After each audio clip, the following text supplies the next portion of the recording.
sa pananampalataya ni Noah, sabi niya, nang paunawaan ng Diyos tungkol sa mga bagay na hindi pa nakikita. Dala ng banal na takot ay naghanda ng isang daong sa ikaliligtas ng kanyang sambahayan, na sa pamamagitan nito ay hinatulan niya ang sanlibutan at naging tagapagmana ng katuwiran na ayon sa pananampalataya.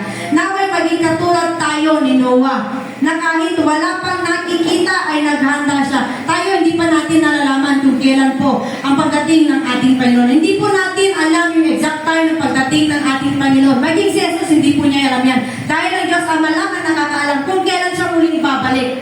Di ba? Sana maging katulad tayo ni Noah na hindi pa niya nakikita yung time na magkakaroon po ng bagyo. Kasi nung time po nila noon ay hindi po uso ang bagyo.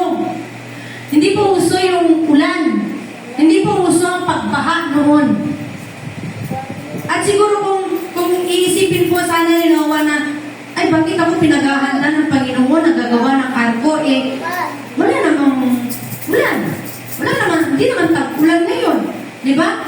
At kailanman, hindi naman bumaha. Di ba? Pero dahil doon sa sinabi ng Panginoon ay handa mo. Maghanda ka, sabi ng Panginoon sa kanya.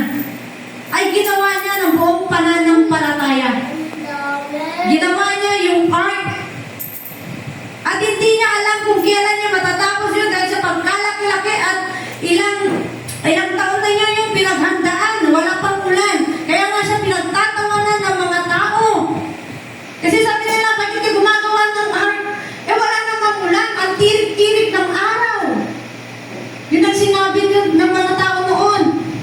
Pero hindi yun yung nagpatinag kay Noah para hindi niya po gawin yung pinapagawa ng Panginoon. Sana po tayo mga Kristiyano, tayo mga naglilingkod sa Panginoon, ganun din tayo maghanda. Na kahit hindi natin alam kung kailan ang pagbalik ng ating Panginoon ay ganun din ang ating paghahanda. May buong pagtitiwala at may buong paniniwala sa ating Panginoon na kapag sinabi niyang ako ay darating po ang ating Panginoon.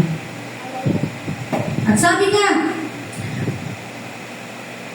bakit mahalaga ang paghahanda? Bakit nga ba mahalaga ang paghahanda? Sa isang pagsusulit, di ba tayo naghahanda? Sa mga nag-take ng lead, sa mga nag-take ng board, paano tayo maghanda? Di ba review tayo ng review? Di ba?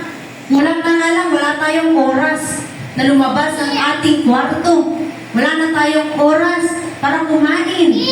Diba, nakakalimutan po natin yung kahit man lang magkape o kahit man lang mag-take ng lunch, diba? Dahil sa kagustuhan natin na yung pinaghahandaan natin, board exam na yan, ay maipasa natin. Ganon din po ba ang paghahanda natin sa pagsusulit sa harapan ng ating Panginoon? Naghahanda din po ba tayo sa pagsusulit pagdating ng araw ng Panginoon ay darating at tatanungin ka niya, anong ginawa mo para sa akin? Dahil hindi mo pwedeng sabihin sa Panginoon, Lord, naglingkod ako, higit pa sa paglilingkod niya. Hindi mo pwedeng ikumpara ang paglilingkod mo sa paglilingkod ng isa. Hindi mo rin pwedeng sabihin, Lord, ako'y nakatapos ng ganito. Ako'y may posisyon na ganito. Lord, ako'y napakain ng maraming mga tao. Hindi mo pwedeng sabihin mo, bakit? At hindi mo rin pwedeng sabihin na, Panginoon, nakatapos ako ng ganitong degree.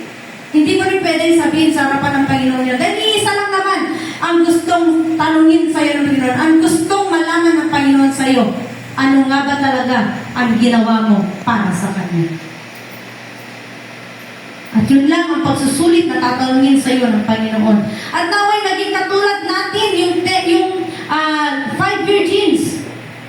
Doon sa parabol na yun. Sabi niya sa Matthew 25, basahin nga po natin sa Matthew 25. Sabi po niya, ang kaharian ng langit ay maitutulan. May 10 dalagang lumabas upang sumalubong sa lalaking ikakasal.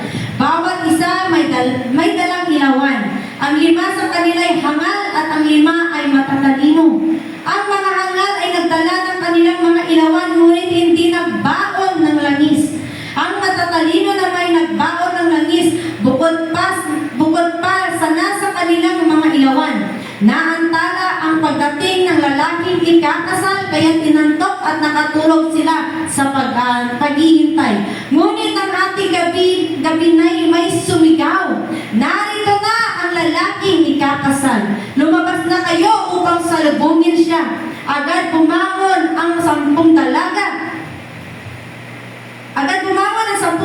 At inayos sa kanilang ilawan. Sinabi ng mga hangal sa matatalino, bigyan naman ninyo kami kahit kaunting langis. Aandap-andap na ang aming mga ilawan. Baka hindi itong magkasya sa ating lahat. Mabuti pa'y pumunta muna kayo sa tindahan at bumili ng para sa inyo. Tugon naman ng matatalino. Kaya tumakad ang 5 dalagang iyon upang bumili ng langis. Habang wala sila, dumating ang lalaking ikakasal. Ang 5 nakahanda ay kasama niyang pumasok sa kasalan at isinara ang pinto. In verse 11 sabi niya, pagkatapos dumating naman ang iba pang dalaga. Panginoon, Panginoon, papasukin po ninyo kami.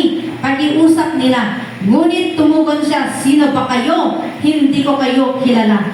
Pagkatapos nito ay sinabi ni Jesus, kaya't magbantay kayo sapagkat hindi ninyo alam ang araw o ang oras man. Tayo ba ay katulad ng 5 virgins na hindi man lang naghanda sa pagdating ng kanyang group? Di ba po kapag tayo nag-aantay ng, di ba po pag nag-aantay tayo, di ba dapat mas magandang may ginagawa ka kaysa nakatunganga ka? Di ba? Siyempre, kung nakatunganga ka, nang kumumusoy, dafong. Di ba? Pag nakatunganga ka, sa tingin mo may mangyayari. Alam mo na, di ba, napaka-full naman ng 5 virgins na yun. Alam na nga lang nila, nakakaunti na nga lang yung laman ng lampara nila. Hindi pa sila nagdala ng, kumbaga, hindi na sila nagdala ng reserba. Sana, di ba? Sa sasakyan nga natin, di ba? Lagi natin pinaghahanda lang yun. Nilalagyan natin, kung pwede nga, full tank di ba? Lagi, bakit kasi pinaghahandaan natin? May mga pinaghahandaan din tayong mga bagay. Katulad po ba natin sila na, kumbaga, papalapit na ang Panginoon, pero hayahay pa rin tayo. Papalapit na ang pagdating ng Panginoon, wala pa rin tayo, nandiyan tayo, tulog sa spiritual. Di ba? Physical tayong gising, pero spiritual tayong tulog.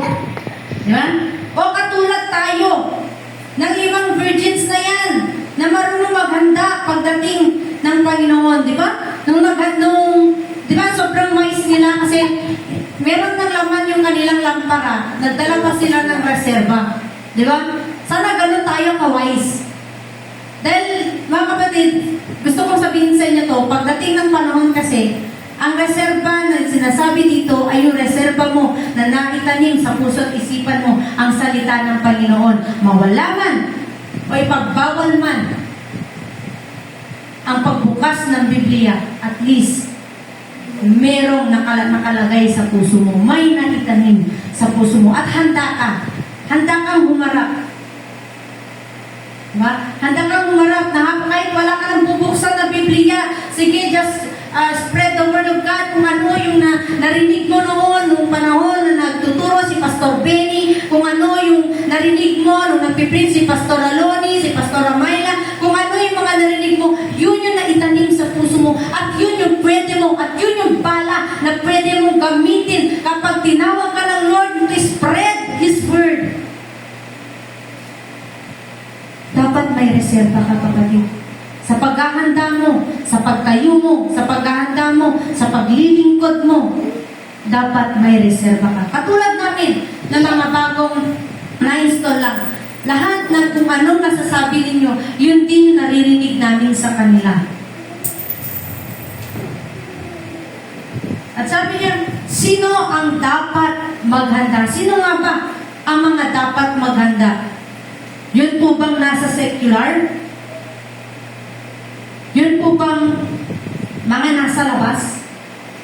Yung walang ibang ginawa kundi mag-party-party? Yun ba ang sinasabi niya dapat maganda? Sabi pa nga ng Panginoon, mapalad pa nga yung mga hindi nakakakilala eh. Dahil pagdating ng panahon, di ba? Pagdating ng panahon, Kundi sino nga ba?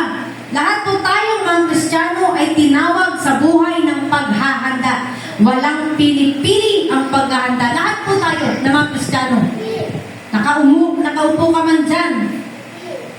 Pinaghahanda ka ng Panginoon. Ikaw man may preacher, pinaghahanda ka ng Panginoon. Huwag kang SSS lang. Or yung tinatawag natin, satisfied citizens. Tagabutas ng upuan, ika nga ni Pastor Aloni. Tagabutas ng upuan.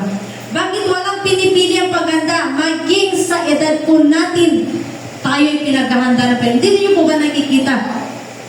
Na habang tumatagal, bumabata ng bumabata ang namamatay. Kaya wala pong pinipili ang paghahanda. Kaya habang bata ka, sabihin man natin 22, 20, mga yan. Kaya nga meron tayong mga, kaya nga yung mga sila Pastor Ramayla ngayon, yung mga tinuturuan nila, wala silang pinipiling edad. Doon ako natutuwa. Bakit? Kahit 2 years old, nandoon, nakaupo. Nakaupo, nakikinig ng salita ng Lord. At doon ako nagpapasalamat. Bakit? Dahil pamilya ko. Pamilya ko po yun, yung pinag-BBS-an po ni Pastor Ramayla. Pamilya ko yun. At natutuwa ako dahil maging ang anak ko ay kahit sa sobrang makulitan po niyan, pag tinanong mo yan, may sasagot sa'yo yan. Bakit? Ganyan lang yan, nakikinig yan. Nakikinig po yan at nakikinig po siya. Pinaghahanda po tayo ng Panginoon sa kahit na anong edad po natin, mapabata man, mapakabataan man, mapamatanda man, pinaghahanda po tayo ng Panginoon. At naging pasasalamat ko sa Diyos dahil nung time po na bago po niya kinuha si Makmak ay talagang pinaghanda siya ng Panginoon. At sabi ko kasi sa Panginoon, Lord, kung kukunin mo man po siya, kung yun po yung paraan mo at kaparaanan mo, ihanda mo siya. At month po ng February, humingi po siya ng Bible kay Pastor Aloni. At wala po siyang ibang ginawa kundi ang pag-aralan ng salita ng Diyos. Binabasa po niya yun. Tinalo pa po niya ako eh. Bakit habang nagbabasa po yun, nakakasyam na chapter yun sa isang Bible, sa isang araw. At pag dumating ako galing sa trabaho, sinasabi niya sa akin, halika dito. Inafutan na yaman, halika dito. Bakit? Sabi ko. Ikikwento niya sa akin na nabasa niya. At may mga sinasabi siya. Sabi ko, grabe naman Lord, buti pa siya nagagawa niya. Yung ganun, minimeditate niya po talaga. Minimeditate po niya yung mga naririnig niya. At nung bago po siya, ito is, kinagkato ko lang yung paghahanda ni Makmak before.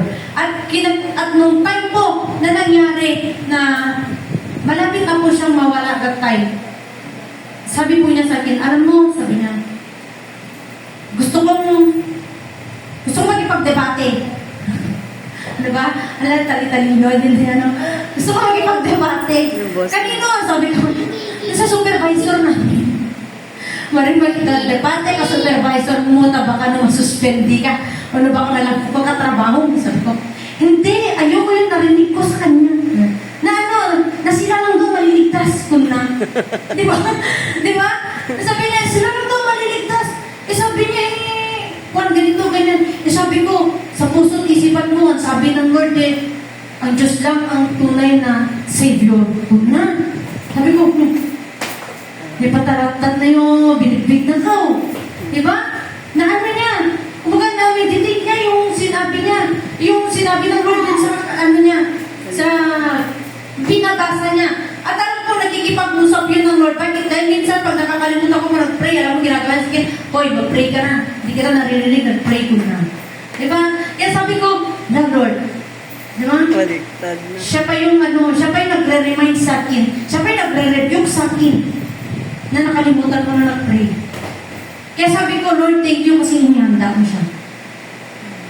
Thank you kasi nagkaroon siya. At naniniwala ako nagkaroon po siya ng personal encounter sa Lord. Amen. Bakit? Dahil hindi ko pa po naituro sa kanya yung tribulation, yung rapture. Bakit niya alam? Bakit niya alam? Kaya sabi ko, ba't ano niya yun?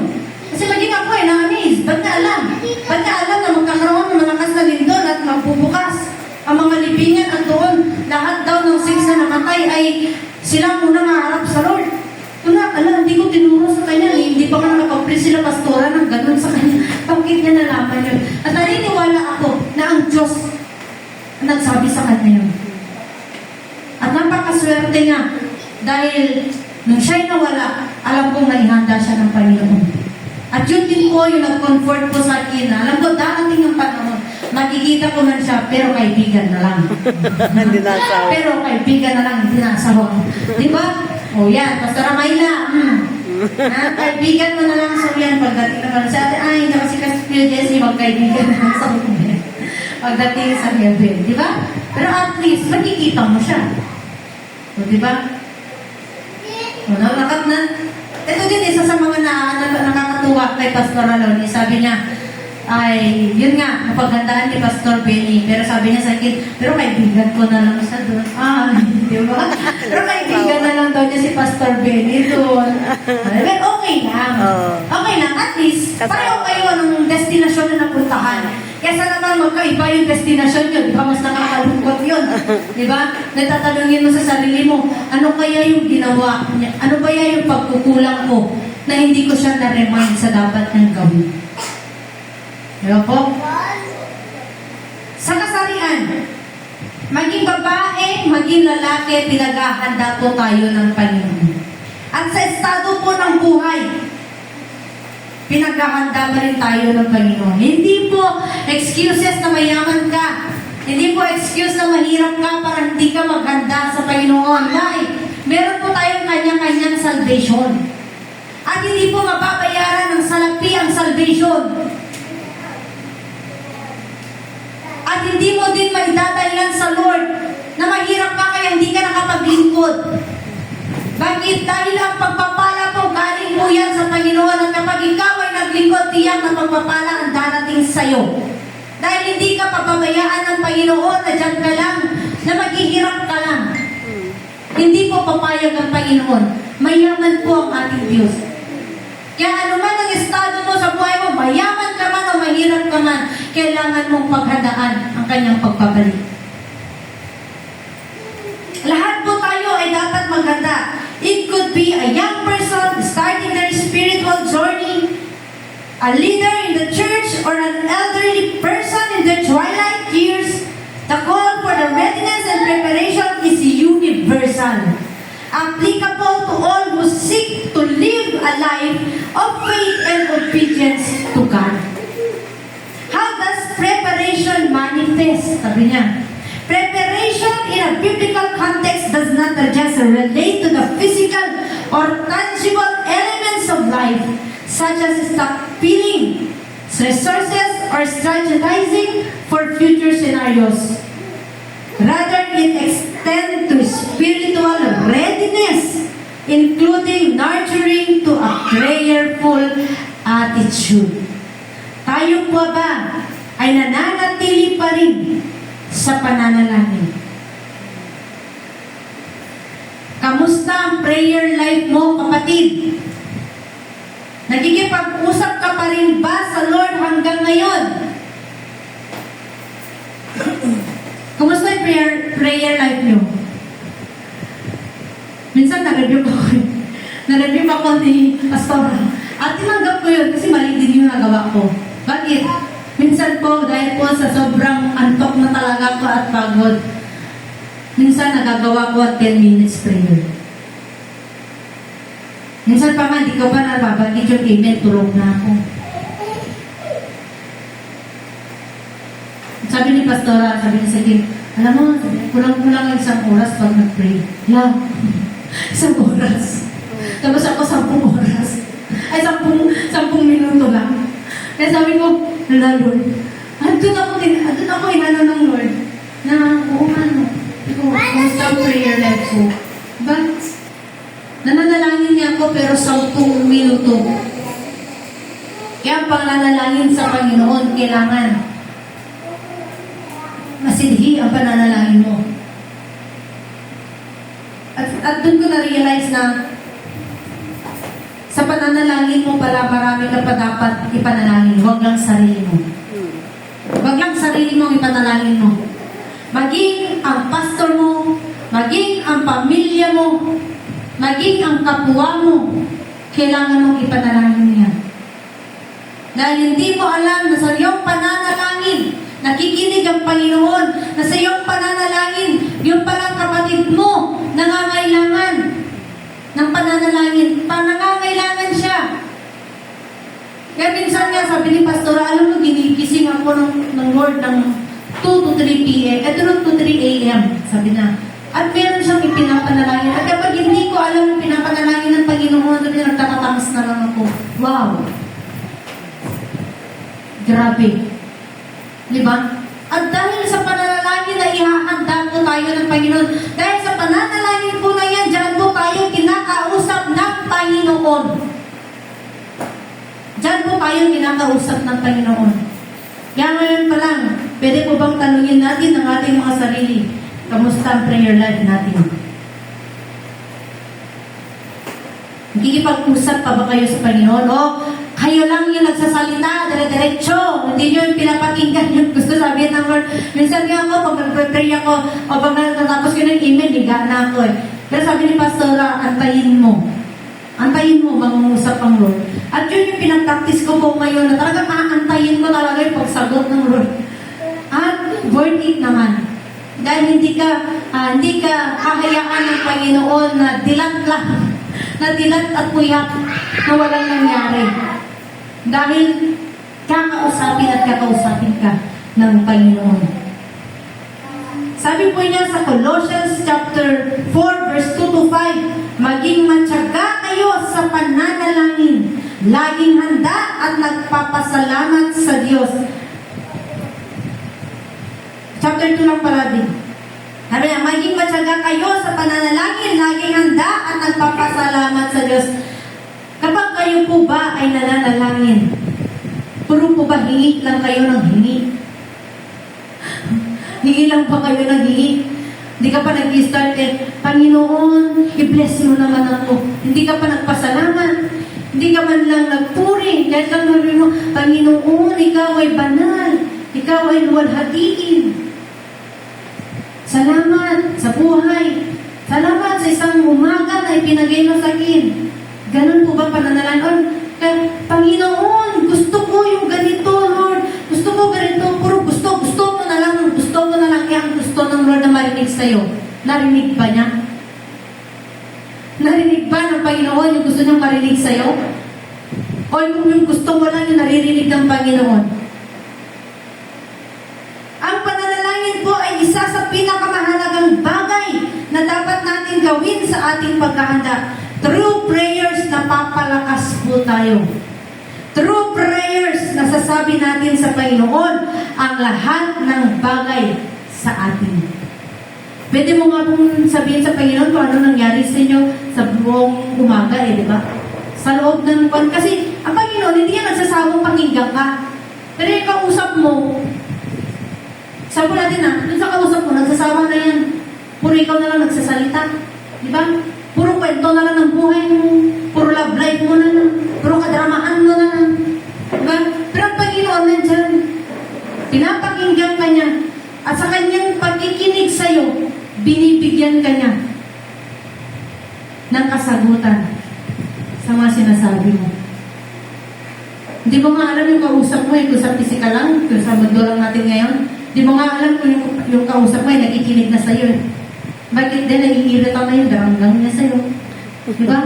Naiirita na yung tenga niya sa'yo na Jimali, aros sumanin yung storya mo. Diba?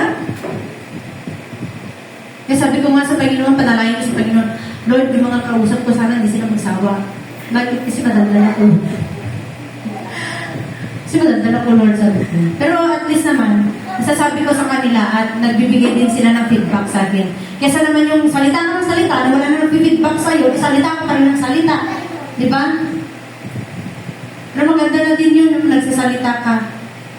Hindi mabubulog yung laway mo, di ba? Yun. Isa sa paghahanda po natin ay ang pananalangin.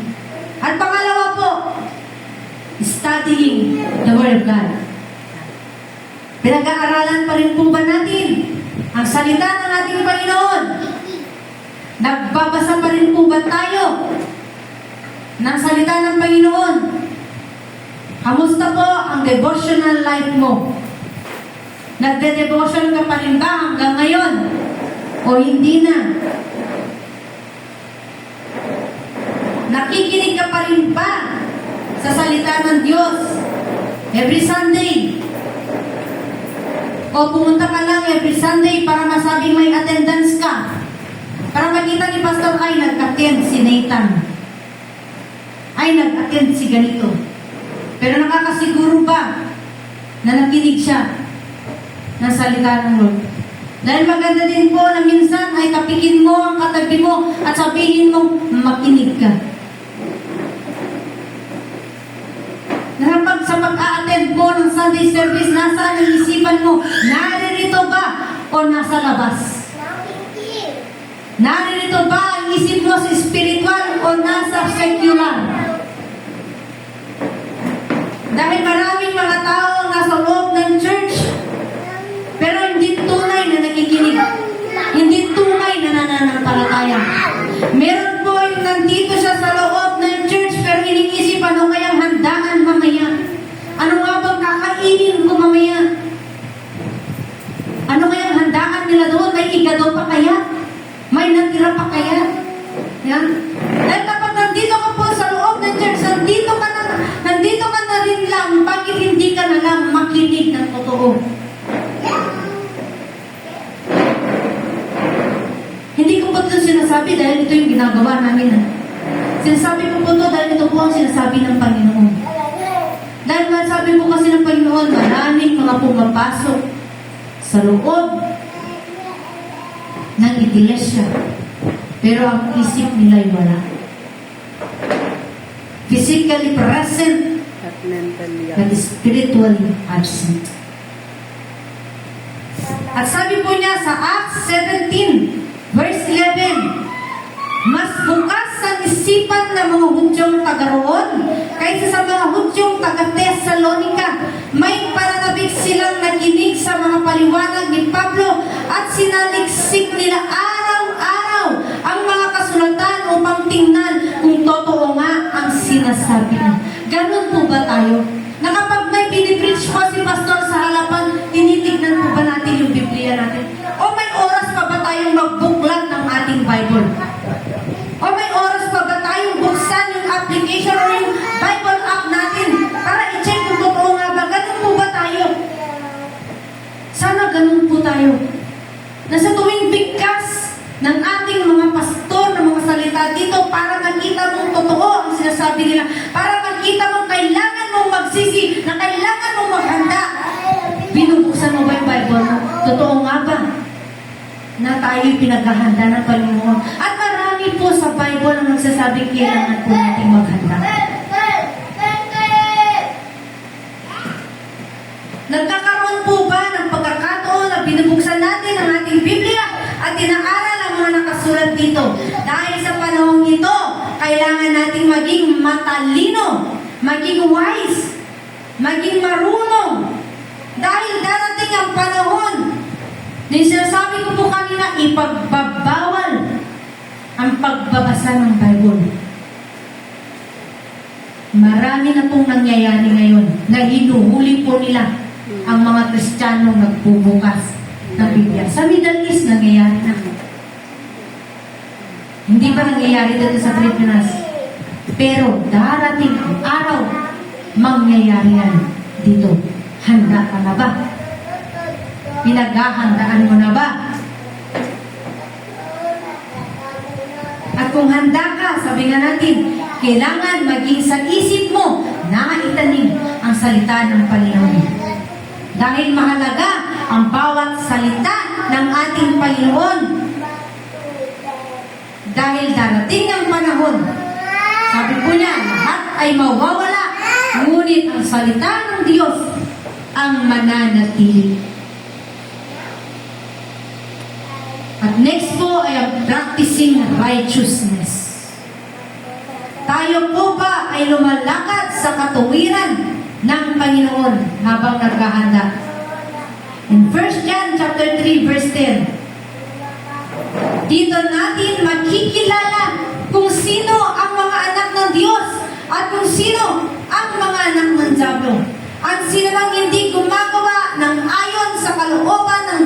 at hindi umiibig sa kanyang kapatid ay hindi anak ng Diyos.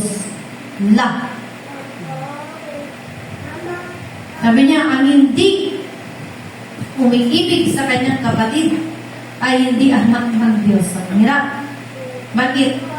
Lord, mahirap mahalin yung kapatid ko. Bakit? Lord, katut nga katut. Saan namutok yan ko, Lord? Mari na kayo magpagay, pero visit. Lord, mari kaya ka mahalin ni kapwa ko. Kami chismis na yakan, Lord. Diba? Pero sabi ng Panginoon, Hindi umiibig sa kanyang kapatid. ang sinumang hindi gumagawa ayon ng kalooban ng Diyos at hindi umiibig sa kanyang kapatid ay hindi anak ng Diyos. Alam mo niyo, nabasa ko to, sabi ko, Lord, sorry ha. Kasi, sabi ko, alam nila pastora to, kasi, sabi ko, mahirap. Mahirap yung ginawa ng kapatid ko sa akin. At naiiyak ako. Sabi, naaalala ko yun, pero hindi ko alam kung bakit ang nilalagay ng Lord sa puso ko ay kailangan ko siyang patuloy na mahalin. At hindi ko rin naman natitiis yung kapatid ko. Kahit sabihin po ng tao sa akin, maging matigas ka naman kahit minsan. Huwag kang pusok naman. Tulong ka ng tulong kung nadanyakan. Tapos iba naman yung ibabalik nila sa iyo. Sinasaktan ka lang nila. Pero alam nyo, hindi ko alam at hindi ko alam, pero patuloy na nilalagay ng Lord sa akin, kailangan ko silang abutin palagi. At yun yung ginagawa po sa akin ng Panginoon ngayon na I have to love my sister. Kailangan ko silang mahalin kasi kailangan nila ng pagmamahal na galing sa Panginoon. At sabi ko nga, ngayon yung kapatid ko ay thank God dahil ngayon nawala po yung kapatid ko. She's been backslider po siya.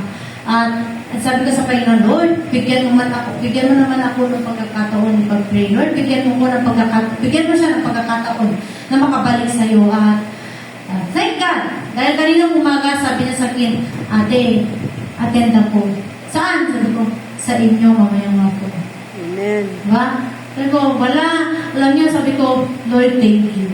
Thank you kasi sa panalangin ko ngayon na ma-feel niya yung love ko, ma-feel niya yung love mo, at yung thank you kasi ngayon ay muli ay nagnanais na siyang makabalik sa pananampalat, makabalik sa church. Sabi ko, dahil po yung kapatid ko po na yun ay worship leader po. Magaling pong mag-gitara, magaling pong kumanta. Mas magaling sa akin yun. Mas magaling sa akin yun. Kaya sabi ko, Lord, sayang. Sayang yung kaluluwa niya. Sayang yung kaluluwa niya kung sa secular lang. Dahil lang niya po, inuubos niya ang oras niya sa secular.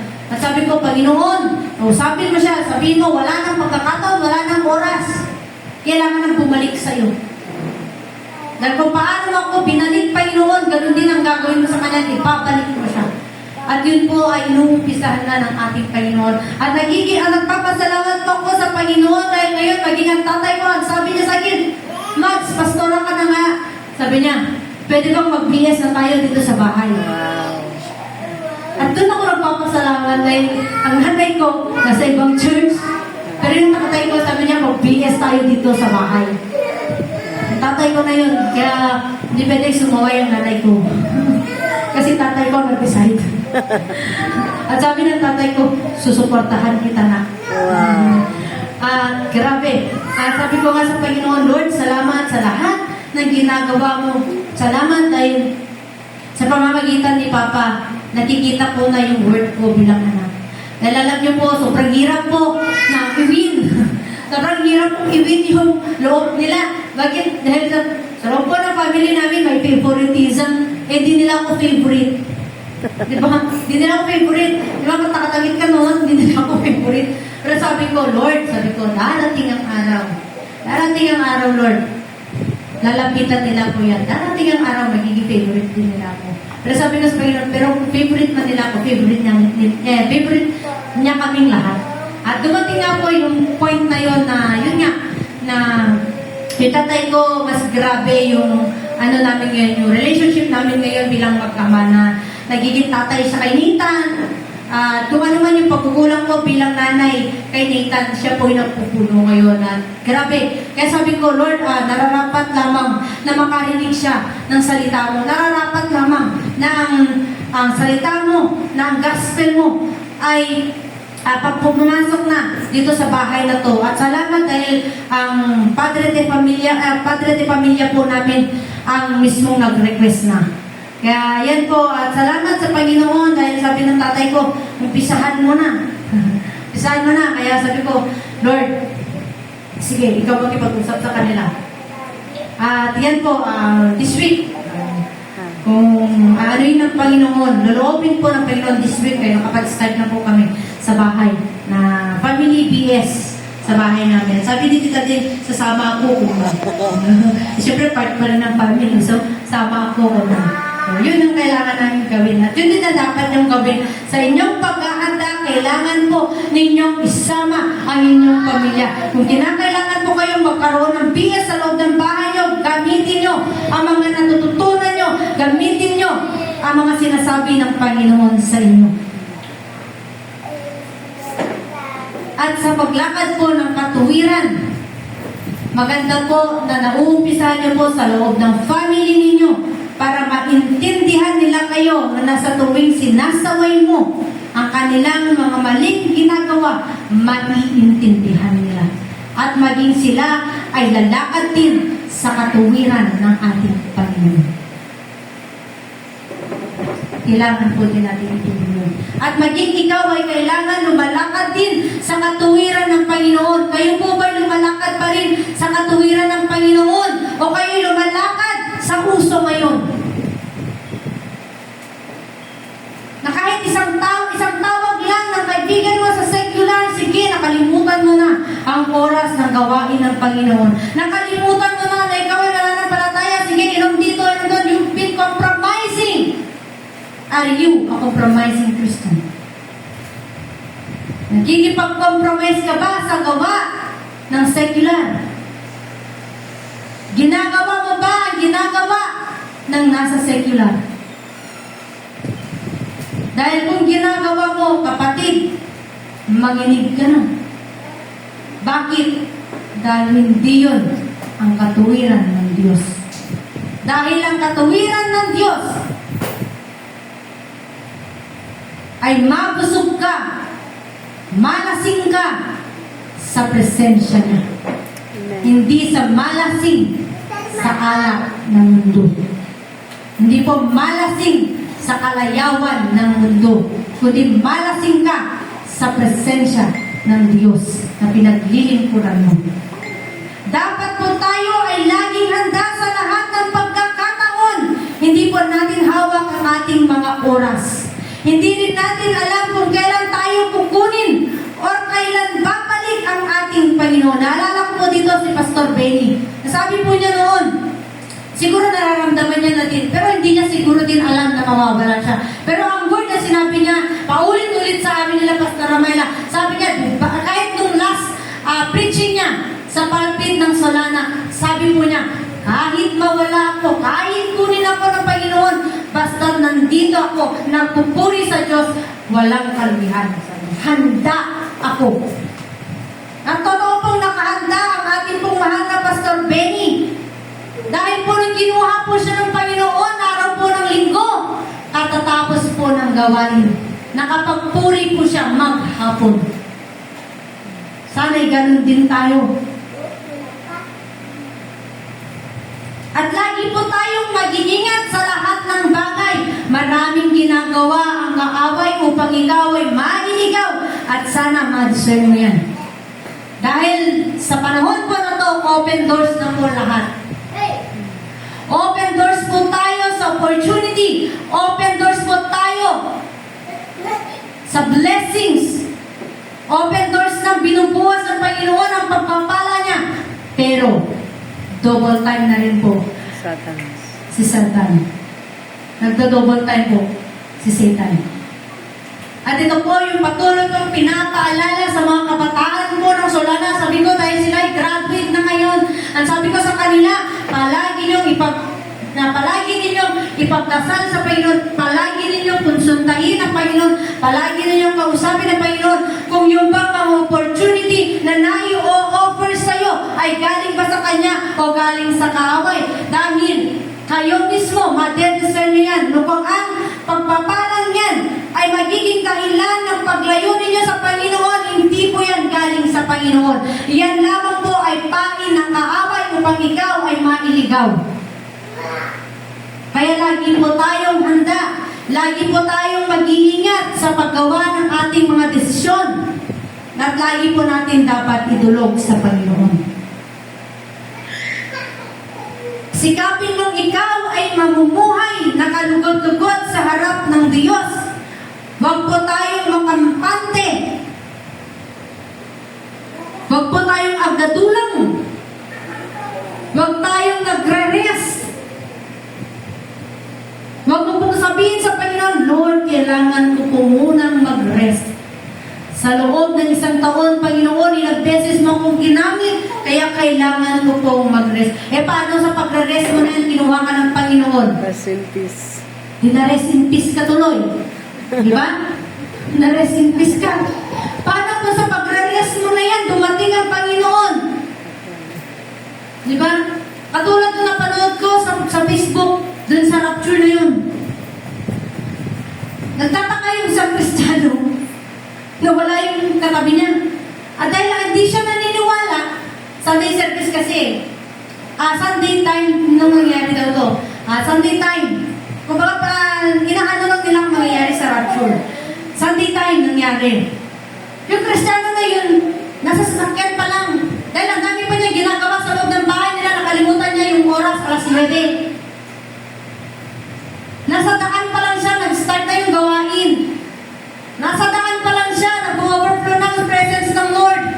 Dumating yung rapture. Nagtaka siya. Pagpasok niya, Wala na. puro sinunlan yung katibayan. Tutukin. Puro mga damit na lang yung nasa upuan. At may mga Kristiyanong nandoon nga. Pero hindi sila naisama. Sila po yun yung mga taong hindi po nakapaghanda sa pagdating ng Panginoon. Kaya huwag po tayong mag-rest sa paglilingkod po sa Panginoon. Hanggat ginagamit tayo ng Panginoon, magpagamit ka. Dahil hindi mo alam kung oras mo na. Amen. Hindi mo alam ang oras mo, kapatid.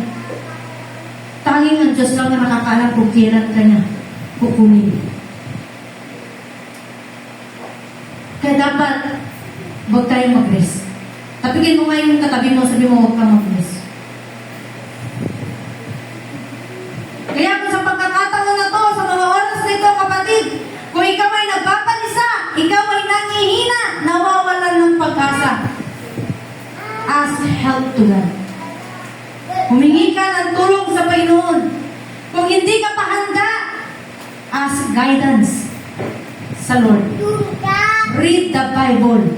Dahil siya mismo ang magtuturo sa iyo sa kung paano ang paghahanda. The Bible is the ultimate guide for the preparation. It encourages believers to consult God in all their plans, symbolizing strategies and resolution in times of uncertainty. It elucidates the importance of putting God first in all things. So you have to put God first sa lahat po ng ating ginagawa. While cultivating faith, wisdom, love, and clarity as the key pillars of a prepared life. Spiritual leaders, mentors, and godly examples within the believers' community also play key roles in providing guidance on how to live and prepare according to God's plan. Maging ang mga pastor, maging mga lingkod niya, at lahat ng ginagamit niya ay pinaghahanda niya. For there is no exemption. Lahat po tayo ay haharap sa Panginoon. Hindi din po kami exempted na hindi haharap sa Lord. Haharap at haharap kami sa harapan ng Panginoon. Ikaw ba ay naghahanda, kapatid? Ikaw ba ay may ginagawa? May oras ka pa ba para sa paglilingkod mo? O mas abala ka sa mundo? Mas ginugugol mo ang oras mo sa pag-aaral mo? Mas ginugugol mo ang oras mo sa trabaho mo? Nakakalimutan mo na ang pinagkatiwala sa iyo ng Panginoon. Nakakalimutan mo na ang oras ng gawain. Pinapahalagahan mo pa ba ang paglilingkod mo o mas mahalaga ang paglilingkod mo sa mundo? Lahat po yan ay pagsusulit natin sa harap ng Panginoon. Maging po, ang lahat ng ginagawa natin, ipagbibigay sulit po natin yan sa Panginoon. Lahat po tayo ay haharap sa Diyos pagdating ng araw at hindi po natin may dadailan sa harap ng Lord na kaya hindi tayo nakapaganda dahil busy tayo sa sanlibutan. Are you guys busy in this world? Busy ba tayo sa mundo? Busy ba tayo sa trabaho? Busy tayo sa social life natin. Kakahanap ng forever. Kakahanap ng love life. Ang Panginoon sa Kanya manggagaling yan. Siya maghahanap ng para sa iyo. Dahil siya ang gumawa ng destiny mo. So siya nakakaalam. Diba? Huwag mong hanapin. Ang Lord ang bahala sa iyo. Kapatid, konting panahon na lang ang meron sa atin. Konting panahon na lang po ang meron sa atin, kung alam nyo lang. Kaya po, patuloy po ang warning ng Panginoon sa atin. Patuloy po yung, ayan, yung mga nararanasan po natin, ang init na yan, those are signs. Nangyayari sa Syria at Russia, signs din po yan. Na malapit na po ang pagdating ng Panginoon. Konting panahon na lang ang meron sa atin. At huwag naman natin sayangin para wala tayong pagsisihan pagdating ng oras na tayo'y dadaan sa pagsusulit. Para wala na tayong pagsisisihan. Dahil hindi na po natin maibabalik ang oras. Binigyan tayo ng Panginoon na mahabang panahon ng paghahanda. At hindi mo na maibabalik yan kung ikaw ay naging tunganga. O ikaw ay nagtunganga dun sa mga oras na binigay sa iyo ng Panginoon. At huwag mong gagawin na saka ka maghahanda pag paparating na siya. Pag lahat na ng tao nakikita na niya ang pagbukas ng kalangitan para sa kanyang pagbaba. Doon ka para magsasabi, Lord, maglilingkod ako. Too late. It's too late. At huwag po sana tayo malilate sa paglilingkod sa ating Panginoon. Huwag na po tayong papatay-patay pa. Konting panahon na lang po ang meron tayo. At sa pagkakataon na ito, kung ang Diyos ay dumating, kapatid, handa ka na ba? Sapagkat naihanda na ng Panginoon ang ating lalakaran 2,000 years ago, naihanda na ng Panginoon ang lalakaran natin. Tayo ba'y handa na? Lumakad sa naghahandang daan para sa atin ng Panginoon. Sa pagkakataon na to, isang tanong lang. Matatapos na po tayo. Isang tanong na lang po ang gusto kong iwan sa inyo at saliksikin nyo ang inyong sarili. Handa ka na ba? Handa ka na bang humarap sa harapan ng Panginoon? At yan lamang po, magandang umaga sa inyo.